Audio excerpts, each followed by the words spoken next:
Retour sur ce Facebook Live, en effet, donc ça arrive, enfin la fin arrive. J'ai l'honneur de recevoir Sibeth Ndiaye. Donc bonjour Sibeth. Bonjour. Ça va? Très bien. Très bien. Alors, tes impressions par rapport à ce campus des territoires? J'ai l'impression d'un moment très très chaleureux. J'ai passé beaucoup de temps ici et là à discuter avec des marcheurs. Ça fait du bien de tous vous revoir. Bah, pareil, on n'a pas l'occasion vraiment. On se croise par moments, mais bon, on va bien finir la soirée, je pense.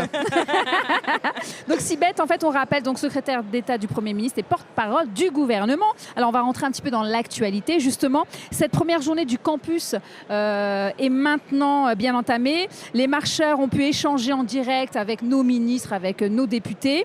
Est-ce que c'est ça l'image d'En Marche ? Pour moi, l'image d'En Marche, c'est d'abord une image de bienveillance et de fraternité. Et je crois que l'exemple de ce campus, c'est exactement ça. C'est un moment où on est tous ensemble. Ça faisait longtemps qu'on avait envie de passer du temps ensemble, de se réunir, d'échanger des idées, de construire aussi pour cette élection municipale. Et donc, c'est un moment qui, de ce point de vue-là, fait vraiment chaud au cœur. Alors, par rapport à la plénière de ce matin, qu'est-ce que tu en as pensé ? Moi, je trouve que la plénière de ce matin, elle montre à quel point, en fait, on a un mouvement qui est différent des autres. On a un mouvement qui est différent parce que, finalement, on n'est pas là que pour faire de la politique politicienne et que pour s'imaginer dans quelle élection on pourra participer. On est là parce qu'on a envie de susciter de l'engagement citoyen.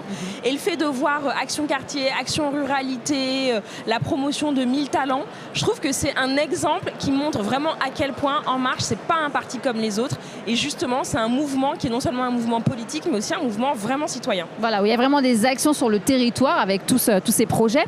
Alors, nous arrivons dans l'acte 2 du gouvernement. Quel bilan tirez-vous actuellement par rapport au gouvernement après de l'action du gouvernement aujourd'hui? Quel bilan? Alors évidemment, je pense que le bilan est plutôt positif. Oui. D'abord, on a montré en fait que la France était un pays qu'on pouvait réformer. Ça fait des années et des années qu'on nous serinait qu'en fait on pouvait rien faire, qu'il y avait trop d'immobilisme, qu'il y avait trop d'intérêts divergents qui faisaient qu'on pouvait rien faire. En fait, depuis 2 ans et demi, on a montré que quand on avait des engagements qui étaient clairs, quand on disait où on voulait emmener le pays, on était capable de faire bouger les choses. Exactement. On a redonné du souffle à nos entreprises, on a levé des blocages dans l'économie, on a assoupli le marché du travail, en même temps on a apporté de nouvelles protections. Ce qu'on a fait en matière éducative pour renforcer l'égalité des chances, pour faire en sorte que les gamins à l'école primaire aient quelque part les mêmes chances partout sur le territoire avec le dédoublement des classes. Ça montre qu'on a été capable de bouger en profondeur la société. Et moi, ce qui me fait plaisir à imaginer, c'est que maintenant, on ne va pas s'arrêter en fait. Et qu'on a encore un peu plus de 2 ans pour montrer qu'on est capable de continuer à transformer notre pays. Qu'il y a évidemment des moments de crispation, on ne va pas se mentir, il y a eu évidemment la crise des Gilets jaunes, on craint peut-être des manifestations au moment de la réforme des retraites, mais nous on a cette volonté chevillée au corps de transformer le pays et je crois que qu'on est en bon chemin pour le faire. Alors justement, quels sont les temps forts que nous devrions retenir aujourd'hui? Les temps forts des 2 ans qui se sont écoulés. Tout à fait. Moi, je dirais que le premier temps fort, c'est finalement le tout début du quinquennat, quand on a pris une loi pour rétablir la confiance entre les citoyens, leurs élus, parce que quelque part, on sent bien, on l'a vu encore avec la crise des Gilets jaunes, donc tout n'est pas résolu. Il y a de la défiance entre les citoyens, les élites politiques, les représentants. On sent bien que les gens ne se sentent pas forcément bien représentés. Exactement. On n'a pas le sentiment qu'ils participent assez en fait aux décisions du pays. Moi, j'ai été très fière de ce qu'on a fait pour essayer de rétablir la confiance dans l'action politique. Le chemin est encore long, mais ça a été pour moi un vrai temps fort. Alors, par rapport à cette rentrée, quels sont vraiment les enjeux du gouvernement ? Pour moi, les enjeux, c'est d'abord de montrer qu'on reste mobilisé et qu'on a toujours envie de continuer à mener des réformes dans ce pays.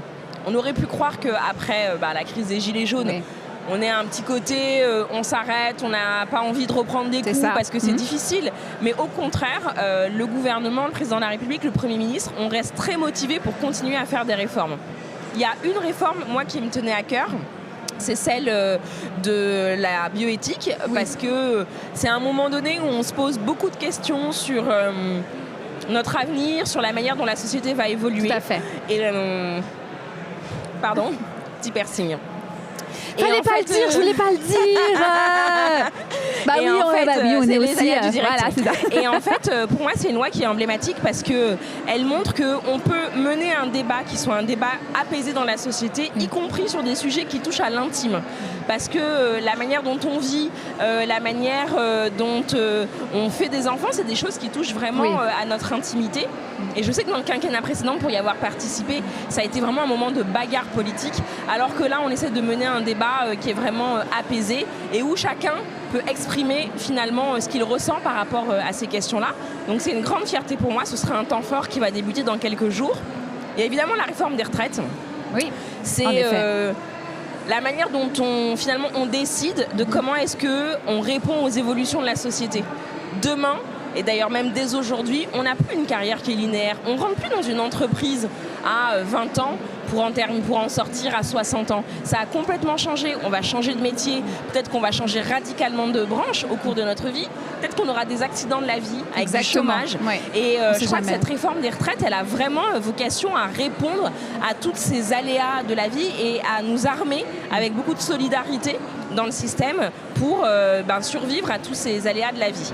Et je dirais que la troisième chose qui est importante dans cette rentrée, c'est la manière dont on aborde les questions écologiques, parce qu'on essaie de partir d'une écologie qui ne fait que déclamer des principes pour essayer de traduire les choses vraiment dans la réalité du quotidien des Français. Exactement. Il y a Brune Poisson qui va porter qu'on a reçu tout à l'heure, qui va porter une loi sur le gaspillage. Tout à fait. Pour moi, c'est vraiment emblématique de ce qu'on peut faire de concret pour nous aussi, à un niveau individuel, contribuer à lutter contre le réchauffement climatique. Donc on peut dire que ces quelques mois, ça a vraiment avancé au niveau des actions.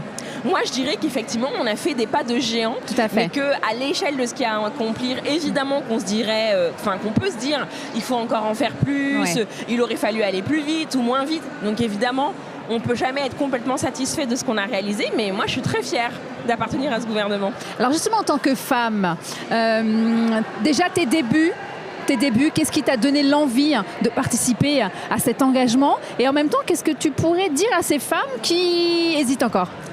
Qu'est-ce qui m'a donné envie?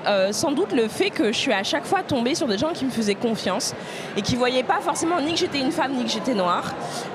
Et en particulier Emmanuel Macron qui est vraiment une personnalité qui voit d'abord la valeur des individus avant de s'intéresser finalement à ce qu'ils sont extérieurement. Ça, c'est des choses qui donnent confiance. Et je pense qu'à En Marche, on a cette force-là. Oui. Moi, j'étais... hyper fière de voir que les gens qui défilaient sur scène ce matin pendant la plénière d'ouverture, il y avait des femmes, il y avait des hommes, il y avait des noirs, il y avait des arabes, il y avait des gens de toutes les origines. Et pour moi, c'était une vraie fierté parce qu'on a besoin d'un environnement de confiance. Et quand cet environnement vous tend la main et vous dit c'est possible, vous discrimine pas, c'est évidemment beaucoup plus évident. Puis il y a aussi son propre plafond de verre à transpercer. Exactement. Ça, c'est un cheminement que En Marche peut aider, mais qu'il faut aussi savoir faire soi-même. Et il va falloir y aller également sur l'engagement et puis y aller, ne pas avoir peur. Donc voilà, tu as très bien dit, c'est par rapport à toutes ces valeurs d'En Marche. Donc on s'y retrouve, c'est pour ça qu'on adhère, c'est pour ça qu'on y est. Et puis qu'on se motive tous ensemble. Et puis en tout cas, merci beaucoup pour le travail que tu nous fournis. Et puis on se retrouve tout à l'heure. On se retrouve tout à l'heure avec grand plaisir. Allez, bon courage. On arrive à la fin. Merci. Je vous retrouve dans quelques instants pour la clôture de ce Facebook Live.